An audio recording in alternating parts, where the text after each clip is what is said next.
Castillo, N4BAA in Strawn, Indiana. And today we are going to install the first of 4 Tic Ring rotors. The first one is a older model 1032 from Tic Gen. Replaced some hardware on it, updated it a little bit, put some stainless steel hardware where needed, and fully tested it out on the ground, and everything works great. So this ring will go at the 60-foot level on the 55G tower.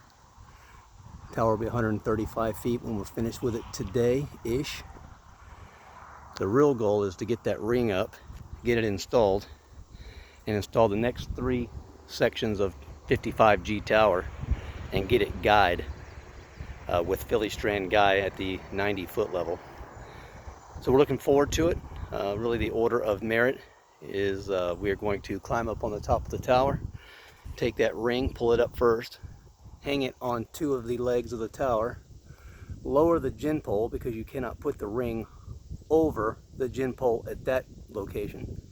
So we'll lower the gin pole, and then we'll put a piece of wood through the 55G, and then my son and I will lift the ring carefully up over the tower, lay it on the wood, and then we'll have another piece of wood at the bottom that we can lower the ring rung by rung. And we'll have safety lanyards obviously on the ring connected to the tower for safety reasons. We'll both be double belted in, if you will, with a fall arrest lanyard, and it should go pretty smoothly. In the past we've been very successful at installing 55G tower at a rate of about 1 section every 25 minutes or so once you get above 60 feet. Looking forward to it. As a note, you see the 24-foot chromoly mast inside the tower currently.